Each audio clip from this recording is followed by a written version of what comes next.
इनके ऊपर छुरियों के वार हुए, इन्हें नीम मुर्दा हालत में इन्हीं के घर छोड़ दिया गया। आके पहले उन्होंने मेरी गर्दन पे छुरी रखी है। उन्होंने मुझसे पूछा कि पैसे किधर है। मैंने कहा मेरे पास नहीं, मेरे घर वाले ले गए। मेरे कानों में बालियां थी आधे तोले की, हाथ में अंगूठी, नाक में कोका, मोबाइल मेरा 3 लाख रुपए था, वो सारा कुछ ले गए। वो स्त्री की तार मेरे गले में डाल के मुझे यानी कि मारते रहे हैं। मारने के बाद वो लोग मेरे मुंह पे कट लगाते रहे छुरी के साथ कि ये देखें ये जिंदा है या मर गई है। उनका वकील हमें धमकाता है, उनके घर वाले भी सुलह कर लें, सुलह कर लें। अगर हम लोग सुलह नहीं करते, उनका वकील कहता है एक पे डाल के हम दोनों को छुड़वा लेंगे, आप लोग कुछ भी नहीं कर सकते। बिस्मिल्लाहिर्रहमानिर्रहीम, अस्सलाम वालेकुम नाज़रीन। मेरे साथ एक हवा की ऐसी बेटी मौजूद है जिसके ऊपर कातलाना हमला हुआ, मगर अल्लाह ताला जो है मारने वाले से बचाने वाला ज्यादा बड़ा है। इनके ऊपर छुरियों के वार हुए, इन्हें नीम मुर्दा हालत में इन्हीं के घर छोड़ दिया गया। क्या कहानी है? मेरे साथ मौजूद है नादिया। आइए इनसे जानने की कोशिश करते हैं। जी नादिया, बताइएगा क्या वक्त हुआ आपके साथ? भाई की शादी के बाद यानी कि घर वाले मुकलावा लेने के लिए गए हुए थे और शोहर मेरे काम पे थे। ठीक है, ये कितनी पुरानी बात है? ये पिछले महीने की 7 तारीख की बात है। ठीक है। और उसके बाद उन्होंने, हमारे हमसायों ने, यानी कि मैंने जब होश आई खिड़की से हाथ बाहर निकाला तो लोगों ने देख के ऊपर आए, उन्होंने दरवाजा और ताले खोले। मुझे बताएं, जिस टाइम आपके ऊपर तशद्दुद हो रहा था, जी जाहिर बात आप चीख भी रही होंगी, जी। तो किसी ने सुना नहीं था उस वक्त? नहीं, हमारे नीचे वाले हमसाये कह रहे थे कि हम लोग सो गए थे, हमें नहीं पता। कितने बजे रात का वाकया है ये? ये तकरीबन 8:45 से लेके तकरीबन जब मुझे होश आई है तो 11:15 बजे का टाइम था। 2.25 घंटे ऑलमोस्ट, या हाँ 2.5 घंटे जी आप कह लें। जी। ठीक है, ये कौन सा इलाका है? बागड़िया चौक। बागड़िया चौक। तब वो आए थे ना, तो आके पहले उन्होंने मेरी गर्दन पे छुरी रखी है। ठीक है। मुंह दबाया आते सारी ना, ताकि इसकी आवाज ना बाहर निकले। तो छुरी जब हल्की सी लगी है ना, उन्होंने मुझसे पूछा कि पैसे किधर है। मैंने कहा मेरे पास नहीं, मेरे घर वाले ले गए। उन्होंने कहा 2 दिन से अकेली रह रही हूँ। कौन से घर वाले आके पैसे लेके गए हैं तुमसे? कोई भी नहीं आया इधर। उन्होंने पहले से यानी कि पूरा सिस्टम किया हुआ था, नज़र रखी हुई थी घर पे। तो मैंने फिर जब हल्की छुरी लगी है ना, हल्का कट, खून निकलने लग गया, मैं जाहिर सी बात है डर डर गई गए थी। होंगे। मैंने उनको बता दिया पैसे फलां जगह पे पड़े हैं, ले लो, मुझे छोड़ दो। लेकिन फिर मैंने जब उनको पहचान लिया था, मैंने उनको देख लिया था, उन्होंने कहा ये सबको बता देगी। मैंने पहले भी उनके खिलाफ ना एक FIR करवाई हुई थी कि घर से मशीन उठा के ले गए थे मेरी। उन्होंने कहा ये फिर ना FIR करवा दे, इसको मार ही देते हैं। अच्छा, एक दूसरे के साथ बातें कर रहे थे। आप ये बातें सारी सुन हाँ रहे जी। थे? मैंने कहा मुझे ना कुछ कहो, मैं कुछ भी नहीं, किसी को कुछ भी नहीं बताऊंगी। मेरे कानों में बालियां थी आधे तोले की, हाथ में अंगूठी, नाक में कोका, मोबाइल मेरा 3 लाख रुपए था, और कुछ कापियां थी, 100 वाली, 50 वाली, 20 वाली और 100 वाली, वो सारा कुछ ले गए। और कितने पैसे बनते हैं टोटल? टोटल ये 20,000 की कापियां थी और 3 लाख वो था। इतने से पैसों के लिए उन्होंने मुझे मार के फेंक दिया। अपनी तरफ से वो मार के नादिया, फेंक मुझे थे। ये बताएं, सुनने वालों को बड़ा अजीब लग रहा होगा कि आपके भाई की शादी थी, आप 2 दिन से घर में अकेली थी, जी। आपके घर में पैसे थे, उन लोगों को कैसे पता चला ये सब कुछ? उन लोगों के साथ पहले मेरा यानी कि हम लोग काम करते थे, वो घर में पलियों की फेंके जाते थे छोटे छोटे पीस, ठीक है। उनको सिलाई करके पूरी पल्ली बनानी होती थी। यानी वो इस तरह से आपके घर आते जाते हाँ थे? जी। ठीक हो उनको गए। पता था इनकी कमेटी निकलनी है, और मैंने बताया हुआ था जब मेरे भाई की शादी होनी है ना, तब कमेटी निकलनी है। जाहिर से उनके पास से पैसे लेके मैंने कमेटी देनी होती थी ना। ओके, अच्छा, ठीक है, ठीक बिल्कुल है। ठीक।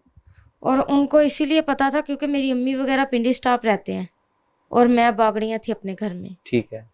तो उनको पता था कि ये अकेली है, अब इनके घर इस टाइम उधर भी कोई मौजूद नहीं है और इधर भी कोई मौजूद ठीक नहीं है, है। अब चलें वकूए की तरफ के। उन्होंने आपको मारा, जी। मारने के बाद उन्होंने आपको नीम मुर्दा या मुर्दा समझ के मुर्दा छोड़ दिया? समझ के, मुर्दा मारने के बाद वो लोग मेरे मुंह पे कट लगाते रहे छुरी के साथ अच्छा, कि ये देखें ये जिंदा है या मर गई है। तो आप उस वक्त किस हालत में थी? आप नीम म- भी होश थी? मुझे पता ही नहीं था कि वो, जब मुझे होश आई है, मुझे ऊपर से नीचे लेके गए हैं, तो जब मुझे हॉस्पिटल लेके जा रहे थे 1122 वाले, तब उन्होंने मेरा मुंह साफ किया तो उन्होंने बताया ये सारे कट लगे हुए हैं छुरी के साथ। ठीक है, जब 1122 वालों ने आपको रिसीव किया, उनकी क्या कहना था? उन्होंने क्या कहा? उन्होंने कहा ये बहुत हुई है, जिसने भी की है उसको छोड़ना नहीं। ठीक है, फिर? फिर सारी रात हॉस्पिटल में मैं अकेली थी, मेरे पास कोई था नहीं। मैं बयान नहीं अपने दे सकी सही तरीके से। वो डॉक्टर भी मुझे हाथ नहीं लगाते थे, कहते थे जब तक इसके घर वाले नहीं ना आएंगे इसको हाथ नहीं घर वालों लगाना। को फिर कैसे पता चला? फिर हमारी नीचे वाली हमसाई ने सुबह राब्ता किया है इनके साथ, घर वालों के साथ। ठीक है। तो फिर उन्होंने बताया कि ऐसे ऐसे आप लोगों की लड़की को मार के फेंक गए हैं। जो किराएनामे के ऊपर नंबर होता है वहां से उन्होंने राब्ता किया, फिर उन्होंने बताया आपकी लड़की को मार के फेंक गए। फिर घर वाले सुबह 9 बजे मेरे पास पहुंचे अजनाऊ हॉस्पिटल। ठीक है। तो फिर उसके अगले दिन मैंने आके फिर ततीमा बयान दिए अपने। ठीक है। अब उनका वकील हमें धमकाता है, उनके घर वाले भी, कि सुलह कर लें सुलह कर लें। अगर हम लोग सुलह नहीं करते, उनका वकील कहता है एक पे डाल के हम दोनों को छड़वा लेंगे, आप लोग कुछ भी नहीं कर ये सकते। उनका वकील आपको कहता हाँ है? जी। क्या नाम है उनका? उनके वकील का कोई गुज्जर है, गुज्जर उसको कहते हैं सारे। ठीक है। ठीक है। और दूसरी बात ये है कि वो कहते हैं आपने कि पुलिस को बयान क्या दिया? पुलिस ने आपसे बयान क्या लिया? पुलिस ने मुझसे बयान लिए हैं कि कितने लोग थे। मैंने बताया कि 2 भाई थे आपस में, नाजम और राशिद, और एक उनका दोस्त था अली। ठीक है। पुलिस पुलिस हमारे साथ बहुत तामुन कर रही है, लेकिन मुझे जहाँ तक लगता है ना कि हमारा केस खराब हो रहा है। कैसे आपको लग रहा है? क्या ऐसा आपके ये केस में खराबी आ रही है? वो उनका वकील हमें धमकियां देता है ना कि ये मेडिकल पे एक बंदा आ गया है, तो हम लोगों ने 2 की जमानतें, कल पीर है ना, उन्होंने उनकी बिलें रखी हुई हैं। मेडिकल आपके या उसके? मेरा मेडिकल हुआ आपके है। साथ क्या, मैं मतलब को आपके साथ हुई है?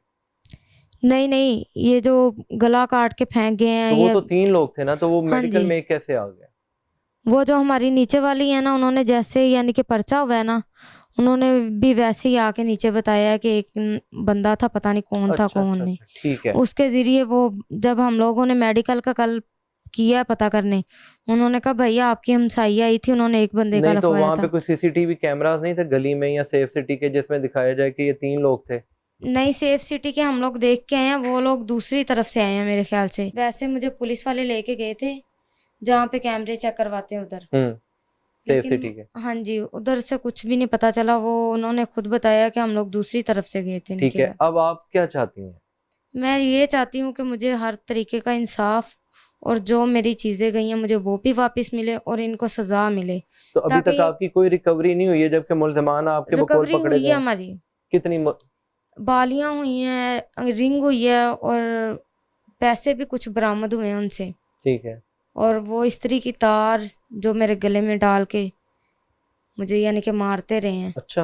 हाँ जी, और छुरी भी, जिससे मुझे यानी कि मारा था नादिया, उन्होंने।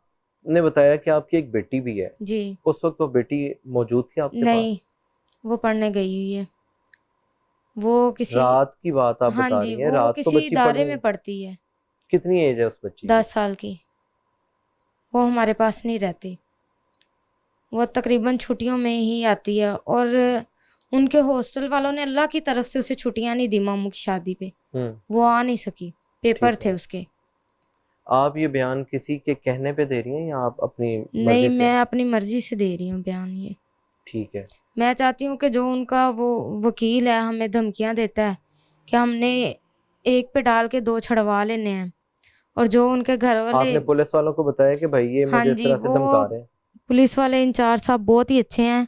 उन्होंने कहा बाजी आप टेंशन ना लें, हम लोग आपके साथ हैं। और वाकई ही उन्होंने हमारे साथ बहुत ही तावन की है, जबरदस्त। क्या, बहुत ही कौन सा अच्छा। थाना जी है?